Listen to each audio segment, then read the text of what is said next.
हम लोग 10.2 एक्सरसाइज समाप्त कर चुके थे। अब आज हम लोग 10.3 एक्सरसाइज पढ़ेंगे। ठीक, उसमें पहले हम लोग कुछ कॉन्सेप्ट देखते हैं। ठीक भाई, तो कॉन्सेप्ट देखते हैं, अच्छे कॉन्सेप्ट हम लोग देखेंगे। तो हम लोग वेक्टर अलजेब्रा पढ़ रहे थे, उसमें एक्सरसाइज 10.3 चलें। चलो भाई सुनो, पहले हम लोग क्या पढ़ते हैं जानते हो भाई? पहले डॉट प्रोडक्ट मतलब दो वेक्टर दिया रहेगा, उसका अदिश गुणन पढ़ेंगे। क्या पढ़ेंगे? अदिश गुणन। तो देखो जैसे वेक्टर ए दे दिया जाए, वेक्टर ए दिया है और वेक्टर बी भी दिया है, दो वेक्टर। जैसे सुनो पहले, जैसे वेक्टर ए हो गया भाई, वेक्टर ए हो, ठीक, और एक वेक्टर बी ये दे दिया गया, वेक्टर बी। देखते चलना भाई। अब सुनो, इसके बीच में कुछ ना कुछ एंगल होगा कि नहीं होगा? मान लेते हैं थीटा एंगल है। क्या है? थीटा एंगल है। वेक्टर ए और वेक्टर बी दोनों के बीच में थीटा एंगल, तो दोनों वेक्टर के बीच में डॉट प्रोडक्ट, हाँ डॉट प्रोडक्ट मतलब भाई दो वेक्टरों का डॉट प्रोडक्ट, अदिश गुणन। हाँ भैया, देखते चलना आप लोग, बढ़िया कॉन्सेप्ट सीखते चलना। जैसे दो वेक्टर हो गया, अब इसका अदिश गुणन क्या होता है जानते हो भाई? अदिश गुणन क्या होता है? वेक्टर ए देखते चलो, डॉट प्रोडक्ट है। क्या भाई? डॉट। तो मतलब ऐसे डॉट, ऐसे डॉट बना दो, ऐसे dot, vector A dot vector B, समझेंगे नहीं? Vector A dot vector B equal क्या होता है जानते हो भाई? क्या होता है? वेक्टर ए का मैग्नीट्यूड, वेक्टर ए का मैग्नीट्यूड क्या है? मॉड ऑफ वेक्टर ए, यही होता है कि नहीं होता? फिर वेक्टर बी का मैग्नीट्यूड मल्टीप्लाई में, वेक्टर बी का मैग्नीट्यूड इनटू में, वही मतलब मल्टीप्लाई में, जब कुछ नहीं तो मल्टीप्लाई। कॉस थीटा, कॉस दोनों के बीच में जो एंगल है, कॉस थीटा, ये होता है दो वेक्टरों का डॉट प्रोडक्ट। आपको समझ में आया भाई? जो जैसे दो वेक्टर दे दिए जाए, बोले कि इस दोनों वेक्टरों का डॉट प्रोडक्ट बताइए, तो बोल देना वेक्टर ए का magnitude plus into vector B का मैग्नीट्यूड इंटू दोनों बीच के जितना एंगल है उसी का कॉस। कॉस क्यों लेते हैं? कॉस लेते हैं क्योंकि भाई इसमें आधार और कर्ण की बात होती है। क्या होती है? आधार और कर्ण की बात। आधार और कर्ण, समझे? आधार और कर्ण आगे सिखाते हैं। ठीक भैया, अच्छा देखो, ये आधार हो गया, इस पर परपेंडिकुलर डालोगे तो इसमें देखो ये आधार हो जाएगा और इसका कर्ण। नहीं समझे? आप सुनो पहले, बात क्या है जानते हो भाई? बात ये है कि जैसे दो वेक्टर हो गए, तो पहले बताओ, आपको ये भी डाउट हो सकता है ना, क्या हो सकता है? जैसे वेक्टर ए क्यों पहले लिखा, क्यों वेक्टर बी पहले लिखा? समझे नहीं इसको? तो देखो, इसको जैसे ऐसे कर दिया जाए कि vector B dot vector A, तब इसका मान क्या होगा? तो देख लिया जाए, पहले वेक्टर ए बी है ना, तो वेक्टर बी का मैग्नीट्यूड होगा कि नहीं होगा? इंटू वेक्टर ए का मैग्नीट्यूड इंटू कॉस थीटा होगा, दोनों के बीच में ये थीटा तो है। तब भी भाई बताओ, आप खुद भी बताओ, चाहे 2 गुणे 3 लिखो या 3 गुणे 2, बात एक ही होती है कि नहीं? अच्छा दोनों में आता है ना, चाहे इसका मल्टीप्लाई पहले इसको लिखो या इसको लिखो, दोनों की बात एक ही है कि नहीं है? मैग्नीट्यूड है ना भाई। लेकिन आगे चल के जब क्रॉस प्रोडक्ट पढ़ोगे तो उसमें भाई, उसमें अगर बदल दोगे ना तो सामने माइनस आ जाएगा। लेकिन डॉट प्रोडक्ट है, अदिश गुणन है, अदिश गुणन में माइनस वाइनस नहीं आता, चाहे इसको पलट दो या ऐसे गुणा कर दो। समझा कि नहीं आपको? आपको आ रहा है नहीं भाई? ये हो गया। अब सुनो, अगर जैसे ये भी, अब कंडीशन देखो, इसमें कंडीशन कौन सी बन सकती है? कंडीशन भाई, कंडीशन ये है, यदि दोनों वेक्टरों के बीच में 0 डिग्री हो, क्या हो? 0 डिग्री। यदि थीटा का मान क्या हो भाई? पहला कंडीशन 0 डिग्री हो, 0 डिग्री, तब क्या होगा? 0 डिग्री होगा तो क्या होगा जानते हो? तब vector A dot vector B बराबर क्या होगा जानते हो? मॉड ऑफ वेक्टर ए, यही तो होता है, into mod of vector B into cos 0 का मान। कॉस 0 का मान क्या होता है? 1 होता है, 1। कॉस 0 का मान 1। तब क्या हो जाता है? जब दोनों वेक्टरों के बीच में 0 डिग्री है तो भाई vector A dot vector B बराबर होता है mod of vector A into mod of vector B. ये आपका पहला कंडीशन। समझ में आ रहा है कि नहीं आ रहा? आपको आ रहा है ना भाई? हो गया, इनके डाल दिए। अब चलो सुनो, अब देखो दूसरा कंडीशन, यदि थीटा बराबर 180 डिग्री हो, क्या हो? 180। तो कॉस 180 डिग्री का मान क्या होता है जानते हो? क्या होता है बताओ? कॉस 180 डिग्री का मान होता है -1, होता ही नहीं होता? तब vector A dot vector B बराबर क्या होगा जानते हो भाई? Mod of vector A into mod of vector B into cos 180 degree, यही तो होता है भाई। तो क्या हो जाएगा? Vector mod of vector A into mod of vector B cos -1, cos 180 मान -1, तो सामने क्या आ जाएगा? माइनस आ जाएगा। समझे कि नहीं समझे? माइनस आ जाएगा। मतलब vector A dot vector B बराबर minus mod of vector into mod of vector B आ रहा है ना। समझ लेना दोनों वेक्टरों के बीच में कितना डिग्री बन रहा है? 180 डिग्री। समझ में आ रहा है कि नहीं आ रहा? बहुत अच्छा भाई, ये आपकी बात हो गई। और देखो तीसरा कंडीशन क्या होगा? तीसरा कंडीशन, तो तीसरा कंडीशन बताने से पहले इसको हम साफ करते हैं तो अच्छे से बताते हैं। ठीक भाई, तो पॉज कर दो भाई। ये भी हो सकता है ना भाई, जैसे दे दिया जाए आपको कि वेक्टर क्या हो गया है अपने देश की जनता को। देखो भाई क्या कंडीशन हो सकती है जानते हो? यदि दे दिया जाए कि जैसे इधर देखो, यदि vector A dot vector B बराबर आपको दिया जाए 0 है। क्या है? 0। तो आप इसमें क्या क्या सोच सकते हो भाई? इसमें क्या क्या सोच सकते हो? तो बताएं क्या क्या सोचा जा सकता है। देखो दो वेक्टर है ना, तो इसमें आप पहली कंडीशन क्या होगी कि क्या पता मॉड ऑफ वेक्टर ए या वेक्टर ए बराबर 0 हो। नहीं समझे? जब 0 होगा तो एक का 0 से दूसरे, अगर 0 से किसी भी चीज़ में मल्टीप्लाई कराओगे तो पूरा 0 नहीं हो जाएगा? ये मतलब वेक्टर ए बराबर 0 या वेक्टर बी बराबर 0 हो। नहीं समझे? दो में से एक 0 हो भाई। नहीं समझ आ रहा है आपको? वेक्टर बी बराबर क्या हो? 0 हो। अगर दो वेक्टर का मल्टीप्लाई 0 हो तो इससे हम क्या कंडीशन निकालेंगे? क्या सोचेंगे कि या तो वेक्टर ए और वेक्टर बी क्या है, दो में से कोई ना कोई एक 0 होगा। समझे? दूसरी कंडीशन क्या हो सकती है भाई? दूसरी कंडीशन कि दोनों के बीच में बनने वाला एंगल जो थीटा है वो 90 डिग्री हो सकता है। नहीं समझे? क्योंकि cos 90 का मान क्या होता है आपको पता ही नहीं पता? cos 90 का मान होता है 0। होता ही नहीं होता?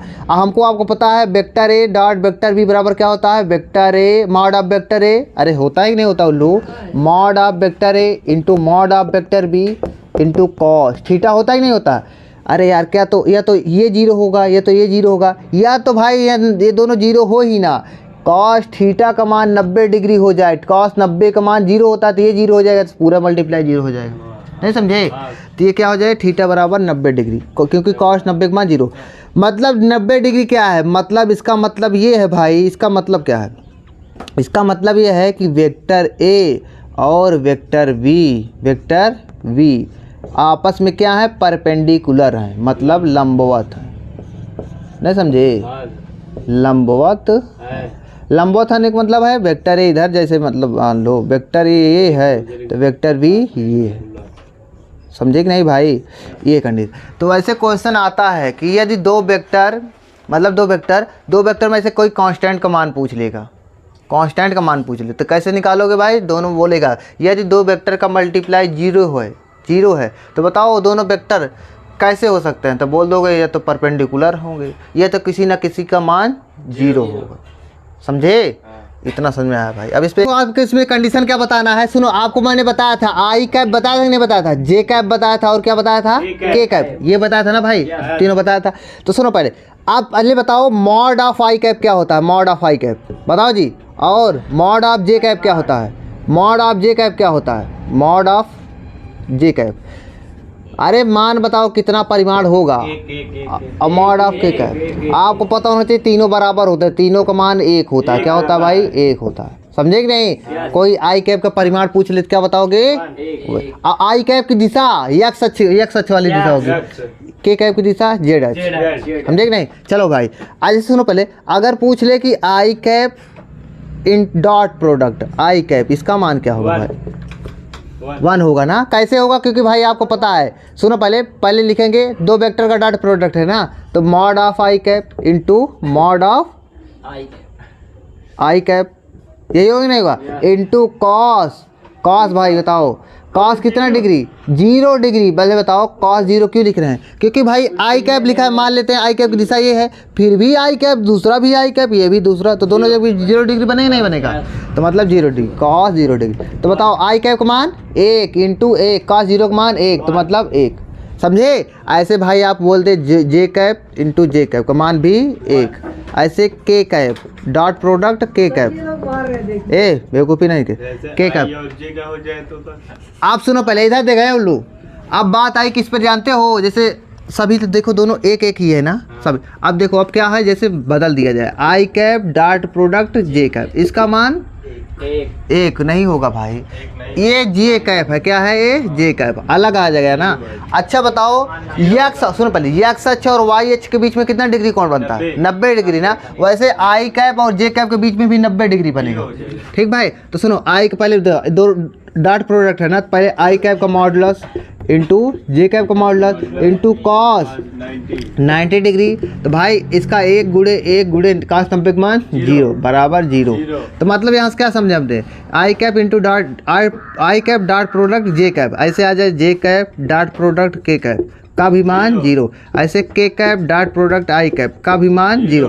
मतलब भाई अगर वही आ जाए, सुनो डॉट प्रोडक्ट में अगर वही आ जाए, उसी का डॉट प्रोडक्ट हो उसी कैप, तो क्या होता है? एक होता है। अगर भाई सुनो पहले, यदि क्या आ जाए, यदि आ जाए अगर बदल दिया जाएगा तो 0 हो जाएगा। अच्छा थोड़ा ये बताओ, जैसे मान लेते हैं कोई वेक्टर है, दे दिया जाए vector A dot product vector A, इसका मान क्या होगा? 1 नहीं होगा उल्लू, ये आई कैप जे कैप थोड़ो है, समझे नहीं?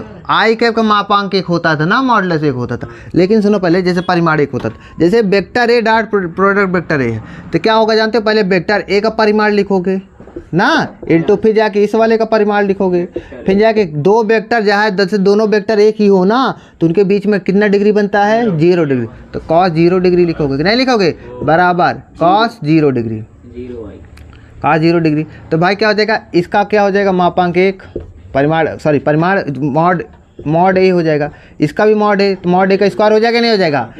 इसका एक कॉस 0 का मान 1, तो 1 लिखा भी नहीं जाता, रहने दो।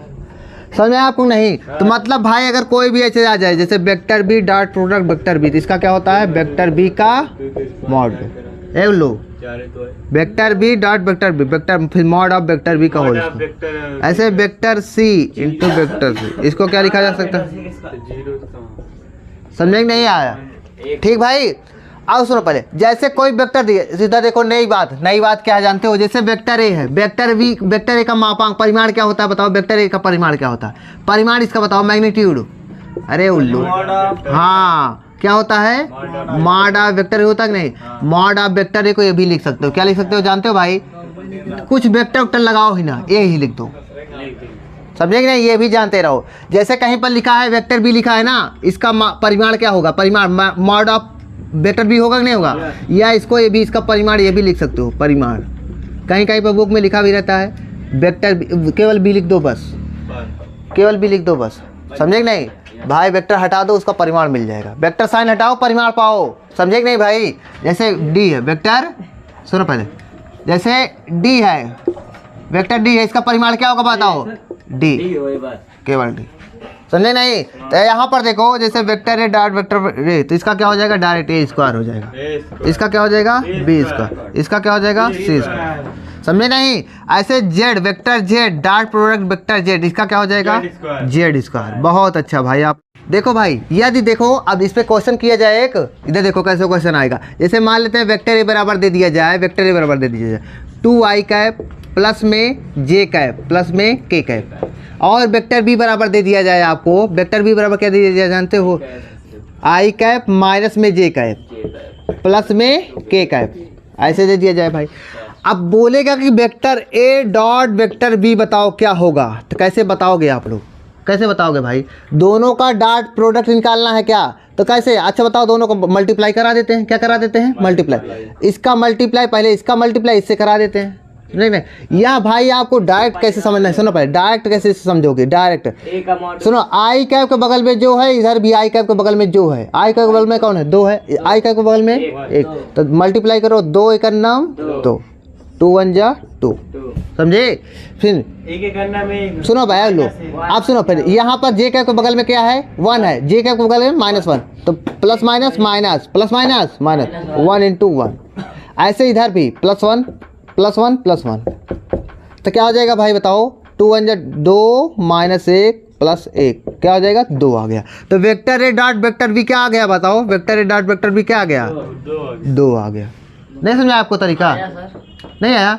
इधर देखो क्या मैंने किया इसके पीछे, इधर देखो उल्लू, देखो इसके पीछे क्या बात थी? Vector A dot vector B था ना, इधर देखो भाई, vector A dot vector B था, तो पहले वेक्टर ए लिखो, वेक्टर ए लिखो क्या है? 2 आई कैप, फिर जाके प्लस जे कैप प्लस में के कैप, डाट, देखो डॉट वेक्टर भी, वेक्टर डाट मतलब गुणा होता है। वेक्टर आई, इधर क्या है आई कैप प्लस में J cap, sorry I cap minus में जे कैप प्लस में के कैप, ये है कि नहीं है। अब बारी बारी से गुणा कराना है इस पे, देखो डाट प्रोडक्ट ना बारी बारी से गुणा कराओ। तो 2 आई कैप आई कैप, अरे यार 2 आई कैप इंटू आई कैप होगा कि नहीं होगा, फिर जाएगा प्लस में क्या माइनस में, प्लस माइनस 2 आई कैप इन डाट में जे कैप होगा, उल्लू एकाएमा गुणा, फिर जाके इसमें होगा तो प्लस में 2 आई कैप इंटू के कैप होगा कि नहीं होगा, बताओ यार। ऐसे सब करते चले जाओगे तो यहाँ पर देखो आई कैप का आई कैप के साथ 1 हो जाएगा, इसका माप 1 हो जाएगा, तो 2 गुणे 1, अरे आगे पूरा बढ़ेगा अभी, समझे कि नहीं, आगे ऐसे बढ़ता चला जाएगा। फिर इससे गुणा कराओगे पूरे में, फिर इससे गुणा कराओगे, लेकिन बता रहे हैं ऐसे कैसे जीरो होगा। माइनस आई कैप का जे कैप के साथ क्या होता है, जीरो होता है कि नहीं होता, आई इंटू जे जीरो होता है ना, तो ये जीरो हो जाएगा। ऐसे सब जीरो हो जाता है तो वही डायरेक्ट पे क्या आता है जानते हो, यही बचता है 2 का 1 से ऐसे से बच, जो ये किए हो ना, और सब जीरो हो जाएगा, और सब जीरो हो जाएगा, बस इतना ही बचेगा बस, समझे कि नहीं। तो डायरेक्ट कैसे गुणा करा करोगे, आई कैप के बगल में जो आई कैप के बगल में डायरेक्ट गुणा कराओ, प्लस माइनस जो हो उसको करके जोड़ दो, आंसर पा जाओगे। ठीक भाई।